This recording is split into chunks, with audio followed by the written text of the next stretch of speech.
back to the Braw and The Brave monthly roundup. How exciting, and Linzi is here. Hello. She's back. Guess who's Happy back? New Year. Happy New Year. Before we tell you about all the amazing things that are happening in February, if you're not already following us on the socials, please come and follow us on TikTok, Instagram, Facebook and Patreon. And the Braw Brave mugs are still available to purchase. So Repping. And it's coming up to, as we film just now, it's coming up to Burns Day and all your Braw Scots words. So for all your Scots around the world, your there's a international lovely pals. gift to send to family who have fecked off and probably have more of a To Burns warmer night. climates. They've got a I know, Burns by night the way. that we don't do, but they Totally. all do in Dubai, in Australia, in America. New York, exactly. So get them sent around the world. I mean, the plan is to take these mugs on tour. I mean, I need to obviously physically take them to New York. I mean, I have to, Lindsay. who would have What's it? a hard... When is Tartan Week? Very soon. I'm making it happen. This thoughts become things. Anyway, how are you? I am good. We So are. monthly roundup. I know, and I think we kind of were doing a monthly roundup where the monthly roundup just makes It's full of sense. weeks. Where we were jumping way ahead of the We gun. were. So let's be like, here's what's coming up. Get your tickets booked. Then we'll Yes, tell we're, you. we're ahead of the game, but giving you enough time to like pre-book, but Yeah. also just be like, it's happening then. And sometimes I do feel you just go, I've got nothing in the diary coming up. What could I do in the next couple of weeks? Because sometimes Yes. for shows you're working months, years in advance where you've bought your Right. tickets. Sometimes you forget you've bought those tickets. Been there, done that, got Yes. a t-shirt. Yeah. Yeah, don't do that. Put it in the diary, put it in the wallet, but put a reminder in your phone. Yes. So, I reached out to some Braw Brave pals to see what they're up to, because we've got so many lovely people that follow the podcast. Quite a clan we It have is a now. clan. It is a clan. And the lovely Craig Hill. How funny is he, actually? Do you know, I've followed Craig Hill. The first time I ever saw him was on telly with his kilt. And I remember, obviously I was younger, I must have been a teenager, and I remember being like, who is this man and what? Hilarious. What's Yeah. this all about? And I love him. Yeah, and he's still doing amazingly. I'll tell you a really quick story. So I saw Craig Hill at Jongleurs. Remember Jongleurs, the comedy club? I think it's called Glee now. Anyway, went years ago, and basically you had to sit at like tables with other people that you didn't know, which was lovely. yeah. So we got seated next to this couple, and Craig Hill came on. I'd never seen Craig Hill. He was amazing. Did a whole Shirley Bassey moment.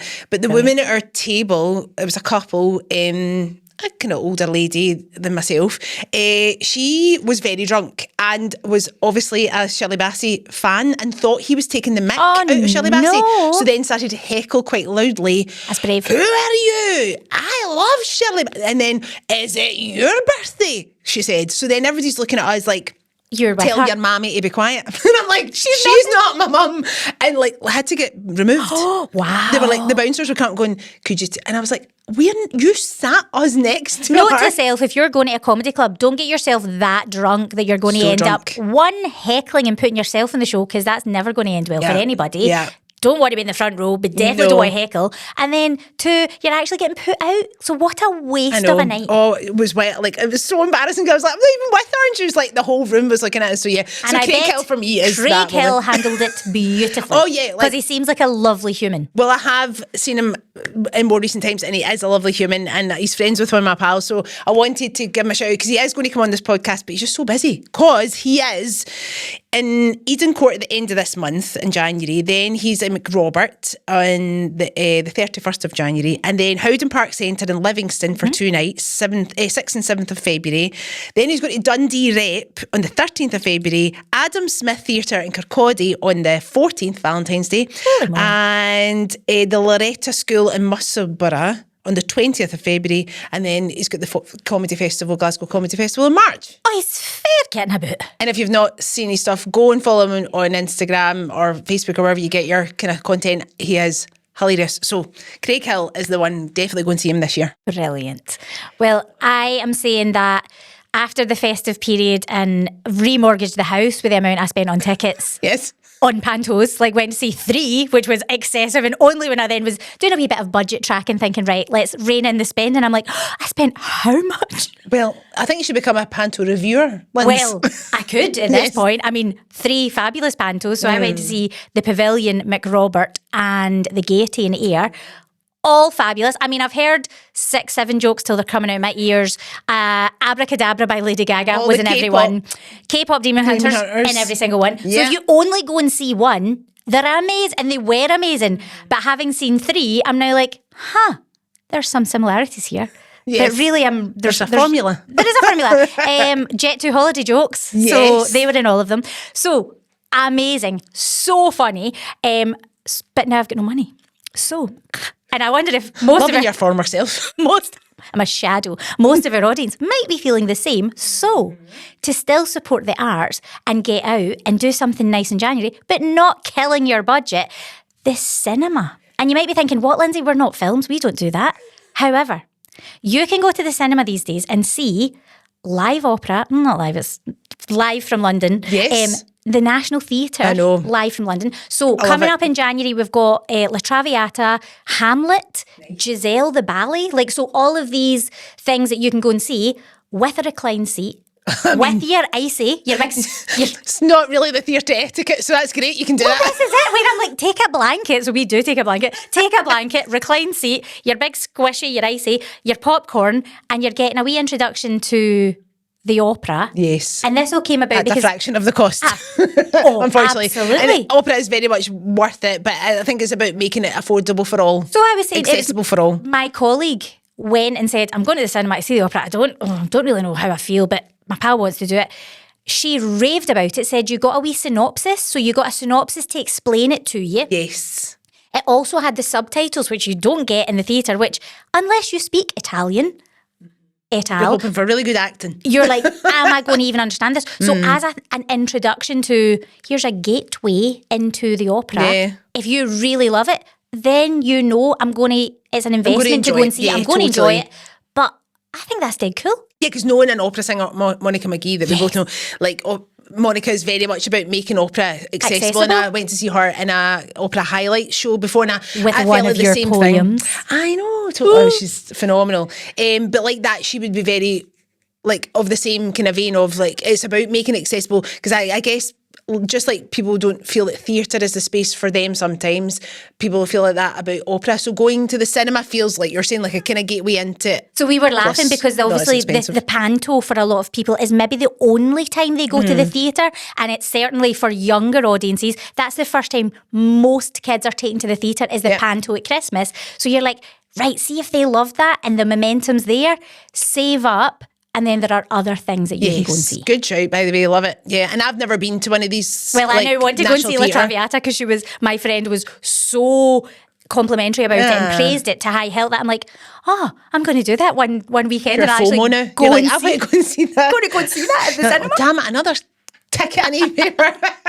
So Nice. what Good else shout. is coming? Well, do you know, somebody that's always been on my radar, because I went to a yoga class like back in the day, 2010 I think it was. I think she told me last night it was 2010 at the Aquatech in Motherwell. R.I.P. No, totally. Natalie, who runs Soulful Sundays. yeah. So they've always been on my radar, and the lovely Julie Wilson Nimmo, who goes to our classes and stuff, has been an advocate of doing yoga. Wild by water swimming. Yeah, wild water swimming. Which you would not be into. No, I'm not. I'm like, yeah, so... So but she got something warmer. totally. So I felt like I just wanted to give her a shout out because I just see Natalie doing amazing things through yoga and through wild water swimming. So they are at Luss in Loch Lomond every single Sunday at 8 o'clock in the morning. I mean, I aspire to be these people. But it looks like such a beautiful community. A bit of yoga, a bit of bled and a wee cup of tea by the water, wild, a dip, I guess, if you want to. Nobody's been forced to do anything. But it just looks like more so than anything, it looks like a lovely community. And I guess going into the new year, it's like, that new year, new me thing. I'm not really down for that. But, you know, if you want to try something like that, it's probably safer to be doing it in a nice community rather than taking yourself to my friend the Fiona, water. she goes to Natalie's classes, she does the well water swimming. We've both said, sorry, we're still in our hibernation phase at the moment. So all this new year, new me, I'm like, no. That doesn't come on till springtime. Wait for the equinox.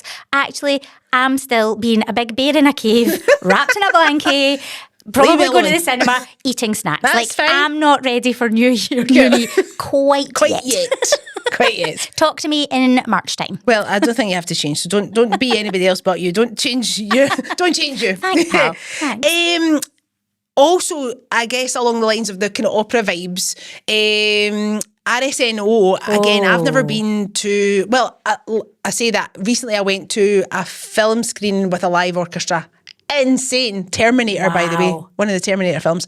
Incredible. Oh my God, so good. You realise, you don't realise how much music's in a film. I was just about to say, it's not really the soundtrack I would have picked. Incredible. To hear it with an orchestra. Incredible. Well, so I reached out to them to see what they are doing. And in February, they have Love and Fairy Tales by Rachmaninoff, I can never say that, and The Mermaid. And that is the 12th to the 14th of February. So I have seen them. Have you? And it was for kids. Did. That's right. So we went to see, it was a book called Stan and Mabel, which again is introducing kids to the orchestra. And when I took Isla along, she was really little, we loved it because they do really clever things, interactive stuff with the kids where they take you through the sections.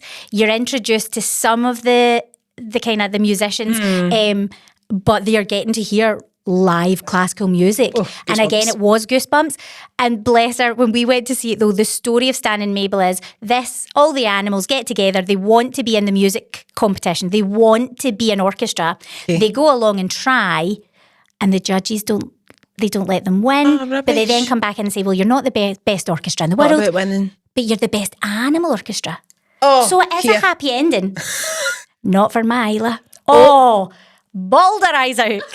So I took Isla in the orchestra, and what she remembered was, but the animals, they didn't win. And I'm like, do you want to read that? Here's a life lesson. Do you want to read that book again? She's like, no. And I'm like, we maybe need a wee visit back to the RSNO. Be like, could we do something happier this And also, time? that we don't win everything in life, by the way. Life lesson learned. It was a life lesson, but still a happy ending, not for Isla. Well, it was supposed to be a nice day out. Traumatised my child. Great.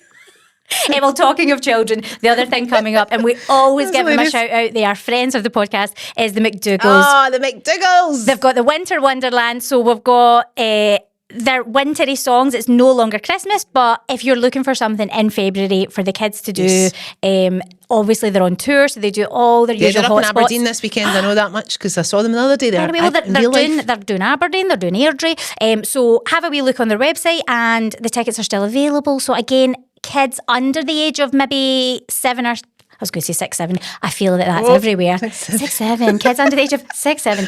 Can you tell I work in a school? Yeah, kind of. Yes. Toddlers, nursery, early primary. That's your goal audience, and they will love it because it's just so interactive and it's fun for the adults too. Love it. Yes. Love it. The Corset Club, which I've not been to before in Glasgow, they have a quiz. I love a quiz. We love a quiz. Me and Lisa did do a quiz. Shout out to Berlinkies. Yes. We did the Berlinkies quiz, and I feel we for did all right, by the way. A team of 2. What did we come? Were we? It was like, was it not like 4th or 5th? No. We were. Am I being optimistic here? No, I want to say we were top 3. Were we? Yes. We were, because when I did it with the Berlinkies girls, we were nearly 4th, and then we dropped to 7. So I was raging because I take a quiz very seriously, and it was the bar staff, remember, who beat us. Who I was like, they shouldn't be playing. So they're too clever. Where else is there a quiz? So the Corset Club, and actually then when I started reading the themes of the quiz, I was like, oh, give me it now. Get us in there. 21st of January, 28th of January, 4th of Feb, 11th of Feb, and 18th of Feb. So that must be a Wednesday night. Okay. Up and coming quiz themes at the Corset Club. Stranger Things. Oh. I would fail miserably. I would do okay. I was like, right, I can pass that one. It's Britney, bitch. Audio. You'd be all over that. Pokemon. Not so much me. No. Okay, so I'm going a week, and then I'm leaving it a week, and then I'm going back, because the next one is Bridget Jones. I'd be all right with that. Oh, that's not me. I'm not a rom-com person. And then Buffy the Vampire Slayer. But I'm just enjoying the fact that niche. their themes are quite niche. I'm enjoying that very much. So the Corset Club trivia, darling. Love it. So yeah, 4th, 11th and 18th of February sounds like a dream. I love a quiz. I've been hammering the 1% Club. I'm going to apply next year. I'm pretty good. It's been on my bucket list for a while, and I said me and my mum were going to apply because I thought you're more likely surely to get on if you're like a couple or a pair. Yes. So I'm like, Mum, we're doing it. So I'm great in the house. This is my issue. I'm great on the couch. And those couple extra seconds where you're like, oh, I was maybe 32 seconds, I was 33 seconds. That's my pass. So, few passes, but I love a quiz. See, the thing about the 1% Club is I'm like, the telly's away over there in the room. In reality, I'd have the iPad that they give you. I'd be able to count for real. It's the counting ones that get me. So I need to get better at counting. I was just about to say, not just with the 1% club, in real life. I was going to say that's not counting issue. That's you need glasses. When was the moment you realised you needed glasses, Lisa? Well, trying to play the game on the telly that was tiny. I'm up at the telly like that with a magnifying glass. I do need to shout out. I know I'm hogging the time here, but Hannah Morton, who was here on the Braw and The Brave with us, awesome woman. Hannah has got not one but 2 shows on the go. How? I genuinely think she's like, she voice noted, she's like, I'm doing all the shows every night of the week. I'm there. How is she fitting this in? Well, she's got a work in progress show called Hannah Morton Crushed, and it's all about learning about love. And then she's got her show that she was talking about on the Braw and Brave called Cha Cha Real Smooth. So it's basically you can buy a ticket and go to both shows, or not, as the case may be. So Tuesday the 17th of March. So we're getting into March now. But I just wanted to shout her out because she is hilariously funny. She's a great human. She's a massive supporter of the podcast. So I just wanted to shout out Hannah. Lovely. Have you got anything else? I wanted to shout out all the Braw Brave clan members who are off the back of Panto and who are probably in recovery with post-show blues, with very sore feet and aching muscles. But there was a fair few of them. I know, by the way, loads doing of people the in season. Panto. And I just think, wow. And lots of them. Did you see Louise McCarthy? There was a very funny reel. Yes. Where she got called for, and it just felt so real. She got called for a mic check, and she comes in, full jacket, zipped up, with the bags on, and she's like, did they not know I've got wings? And you're like, they're like, mic check. Did she just call mic check? There was some bad language in there as well, because she was raging. But I just thought, that's life. That's, if you're a performer and you've got family, this is your job. You forget that Panto, they make it so fun. They make it so engaging when they're on the stage that you forget they're real people with bodies that break and voices and that go and lives. So I just want to say, well done, guys. You have made it. Like, give yourselves a big round of applause. Totally. Like, have it. Being in that world, but being the creative who gets to walk away as the choreographer, I totally see the hard work that goes on behind the scenes and the lying down in dark places. And the Lemsip, the paracetamol, like all the ibuprofen gel, like everything lined up where, as the weeks go on, it's just a pharmacy. Like, your dressing room becomes Boots the chemist. Put in a shift big time, these Panto people. Hats off to them. And Louise, actually, when she was on the podcast, she wasn't able to shout it out yet because it was just on the cusp of being released, but she's doing the steamy and they're going on tour. And we will talk about that closer to the time because what a legacy to be bringing back, by the way. With Tony Roper directing. Amazing. The other thing is, because we're talking about Louise, it's made me think about the Tron. The Tron Theatre, as you know, huge love for the Tron. They sponsored an episode last year, which was incredible. They have a show called The Trials, which stars a lot of young people, which I'm very excited about. So it's written by Don King, and it's on, again, it's into March, the Friday the 6th of March to the 14th of March. And I was reading the synopsis.